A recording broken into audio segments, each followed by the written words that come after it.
Hey everyone, so today I'm doing something called the Coronavirus Confinement Challenge. It's a challenge made by Animal Save Movement, and basically what it's having people do is confine themselves while they're in lockdown from coronavirus into basically a situation like the average farmed animal would be in. And so what I'm going to be doing is getting inside of this cage and going to be doing that for an hour. And this cage is quite small. I'll kind of stand up next to it in a little bit to give you a general idea of what that's going to look like. I'm kind of tall, and I think this is not going to be super enjoyable. But the reason we're doing this is to kind of raise awareness for what animals are going through every single day. I think a lot of us right now feel super disadvantaged and unlucky that we are being forced into our homes. We feel like the world is collapsing and all of these things, but in reality, this is happening to highly intelligent, sentient farm animals every single day, and this is their life. This is all they know. And so we're basically just doing this to kind of raise awareness. And so if this is something that you would like to do to also raise awareness for these animals, please join the Coronavirus Confinement Challenge and try this out yourself and see what it's like, you know? I'm going to be doing this. I'm going to try to do this for an hour, and I think it's going to be nearly impossible. And we have to understand that this is what these animals go through every single day. So I'm kind of enacting what it would be like to be a battery hen. The average battery hen, they have about the size of a piece of paper to stand on their entire life. And so that's pretty much what I'll be doing here. I'll be lying down in the cage. And also, as you can see, mine will be a little bit different because they definitely don't have a yoga mat or any form of padding or anything like that to protect them or support them or anyway. There's no comfort for these animals. It's, you know, it's completely irrelevant to the industry. So I'm gonna get in the cage and start up an hour timer and see how I go. And along the way, I'll give some updates, and I think this will be quite the challenge.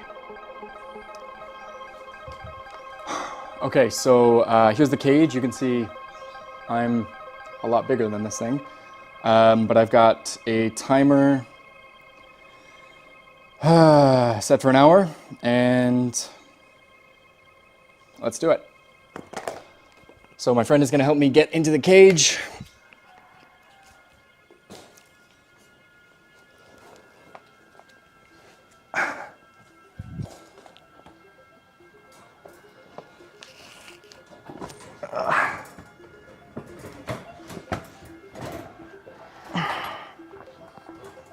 This is going to be not super easy or fun. Okay. Oh. So I would suggest that already, like, everything in my body doesn't want this to be happening. I think the thing that's setting in, like, already is the, like, idea of what this is going to be like for an hour. Like, my brain is saying things like, why are you doing this? My neck, I can tell, is gonna hurt very soon. I'm confined. This is not nice. I would kill for a pillow. And like, I'm just trying to find a comfortable position, and I just know it doesn't exist. So I think this is kind of a representation of the life that a chicken would live. Of course, that they would be standing up, an egg-laying hen. And also at the same time, this is a lot like a gestation crate, except I would be, again, like, able to stand. But I think if you go ahead and give this a try, you'll kind of very quickly start to understand what these animals go through. And so, vegan or not, activist or not, I highly recommend you think about at least considering doing this for 10 minutes even, and see what you think about it. And I'm not actually a particularly claustrophobic person. But this is still really, really not comfortable. And just think about how different the mindset would be if you knew, like we do, that we'll be able to leave this situation. Like, these animals are smart enough, of course, where they're able to know that there's no leaving for them. This is their fate for the rest of their lives. I know for a fact that in 56 minutes or whatever, I'm going to be able to leave. These animals have to go their entire lives. Their entire existence is nothing but this. And like I'm trying to meditate. I'm trying to find like a position where I'm not in pain, so that I can at least like try and like slow my breathing down or something like that, and it just doesn't exist. Like I'm always on metal, or I'm always on something, some hard material, you know? And that's like, look at like a gestation crate. Gestation crates, those animals are on concrete or like steel bars. Those are the two options for materials to be on. And like, it's absolutely insane. Like we can't even imagine the life that's been given to them. It's been forced on them. It's like already like the muscles in my back. And I stretched before I got in here because I knew this is going to be a pain in the ass. Like the muscles in my back are like contracting.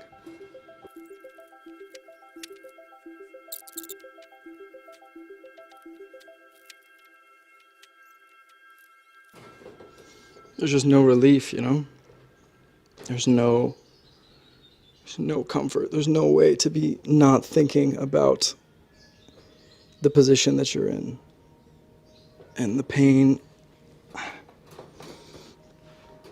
Like my head is just jammed against this metal, and there's just no way to be comfortable. Like imagine like multiple years of this.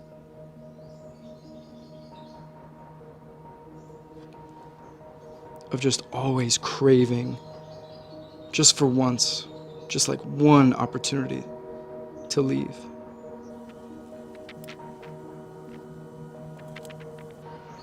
I think the saddest part is the ease at which these animals are completely forgotten about within society.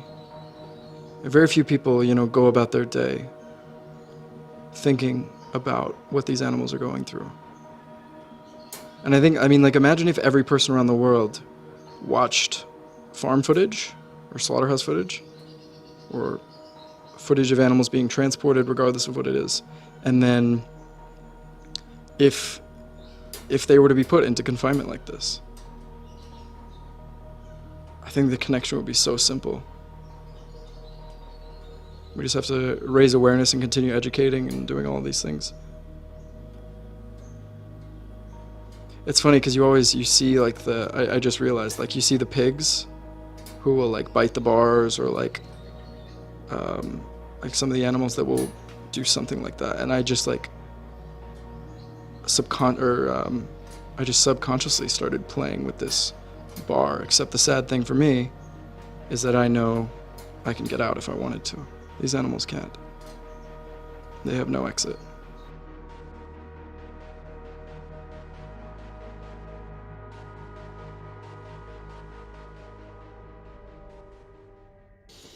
So here comes Zuli. This is actually very appropriate. So Zuli is a chicken that we pulled out of a, hey Zuli. I think she's very confused.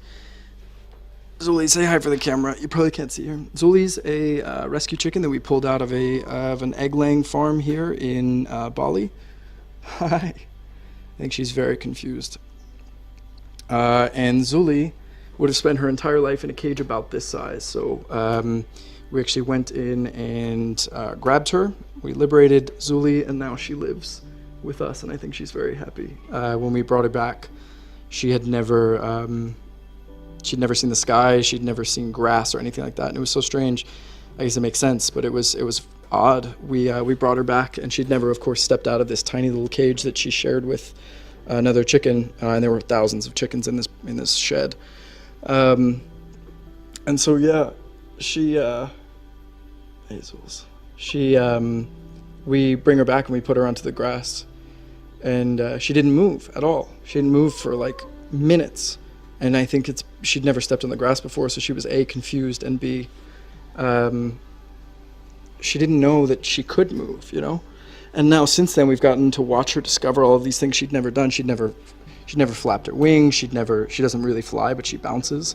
She'd never jumped or done any of these natural things. She now takes dirt baths, she digs holes, she scratches the ground and digs up little insects and stuff like that. And I guess that's not the nicest thing in the world, but it's how she survives. And now she's pecking my phone. Hopefully she'll turn the timer off and I can come out. We take everything from these animals. Hey, I'm in a vulnerable position. You're not helping. We take everything from them. You know, we take their freedom. We take any happiness they could ever have. We take their children. We take what comes from their bodies. And then eventually we take their lives. It's completely unnecessary that we do this. No animal needs to be locked in a cage. It's so sad. It's so sad, because this isn't happening to one or two animals. This is billions and billions of animals. This scale is something you couldn't even fathom, because I think about it often, and I still have yet to truly understand what this is actually like. It's just so sad, man. Like, this is what the average animal on planet Earth. This is what the average animal on planet Earth experiences. Because the scales are so off when it comes to biodiversity. We've destroyed almost all of the natural habitat and natural wildlife and replaced it with factory farms.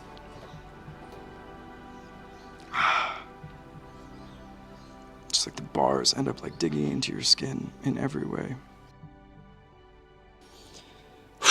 And this is where it gets really, really, really frustrating and difficult, is once you can't even find a place to sit where it's not really excruciating.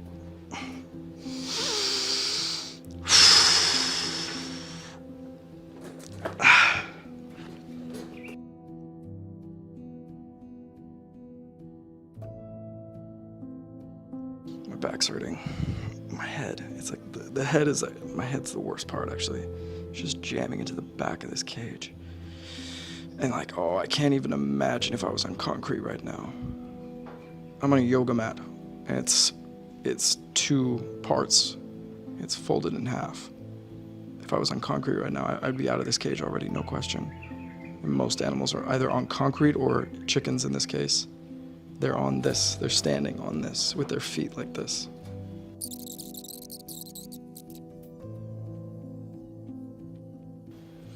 It's crazy, because like, I meditate twice a day, every day, and it's usually so easy, and it's such an enjoyable experience, and it's very easy to keep like your body still.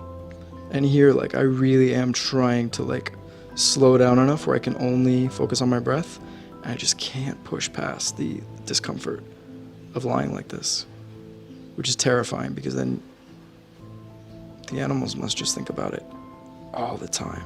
That's all they're aware of, it's just the pain.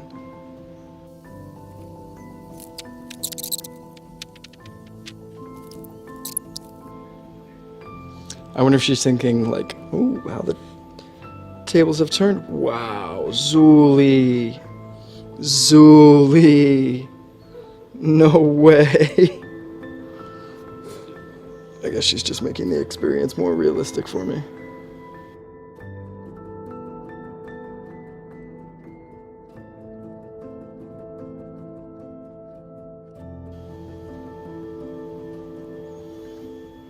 And as I'm like sitting in here, I'm kind of getting flashbacks. When I was in Australia with Leah Dollinger, filming for Planet Vegan, we went into 2 different farms. We went into a battery hen farm and also a gestation crate farm for pigs. And the looks, like when you looked into the eyes of the mothers in that pig farm, like they were so defeated and like limp and just numb. And like after an hour or however long I'll make it, you kind of start to understand what it would be like, a little bit at least, on a much smaller scale, of being confined like this your whole life. And you'd just be completely empty. There would be nothing left. You'd be like a completely empty soul. Because what is there? If you only know immense suffering, you lose everything else. Sight of everything else is gone. And I'm not even really suffering that much. This is uncomfortable, but that's about it. You know, like, I haven't just, seen my children all be taken away from me year after year. It's just crazy to think about. And we do this to these animals for a flavor for bacon though. It's crazy. So I would really, really ask you, beg you even, to just stop doing that.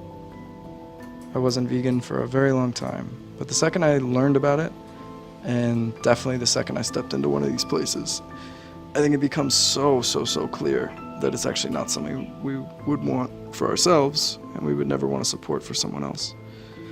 And it's so easy, man. It's so easy to stop supporting it.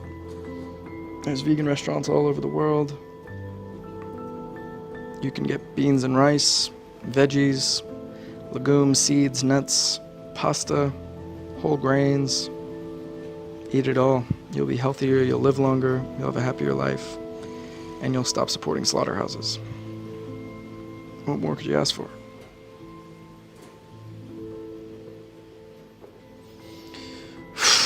I think it's been about half an hour, if I have to guess, which is really not a good sign, because this is starting to really, really hurt.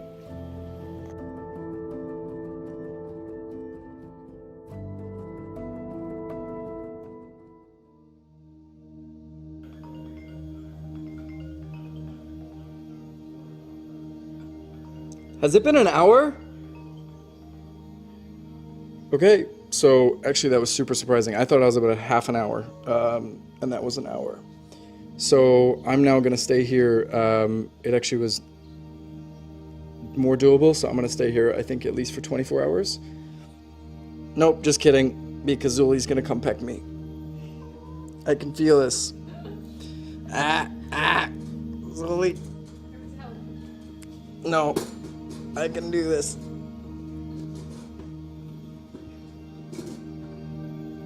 Watch out. Oh. Oh my God. Oh, jeez. Oh. Oh my God, this hurts. Oh. Oh, my neck. Ow, Zuli. Please, Zuli.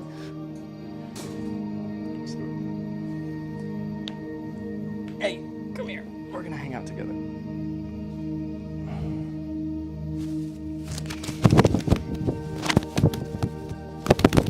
No? We're not gonna hang out? Come on.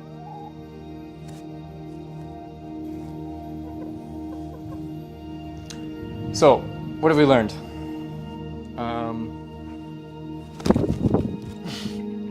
We've learned that the chicken I live with is not super interested in not pecking me. Oh, this is crazy, man. I've got marks from the bars. And you see this all the time in factory farmed animals. And of course this is nothing, but they definitely were digging into my skin. I've got a bump here. My back is so sore. Oh. So what you can do if you want to help is first off join the challenge. It's hashtag coronavirus confinement challenge. It's being run by Animal Save Movement. You can check out their page. I will link it in the description.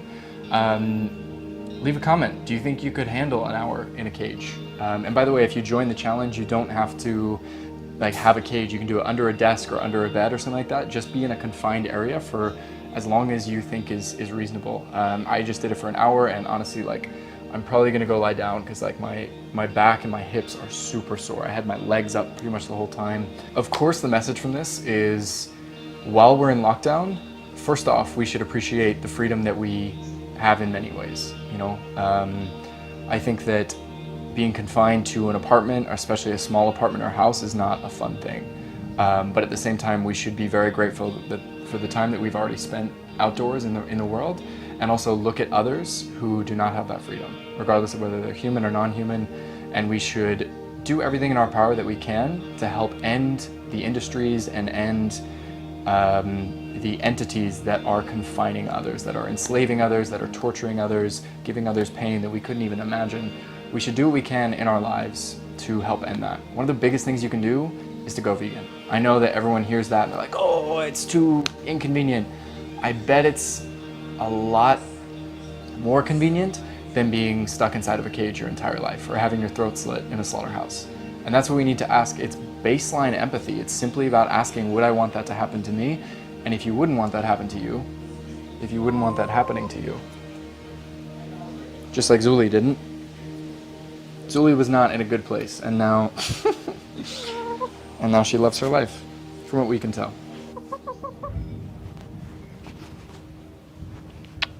Right, Zuli?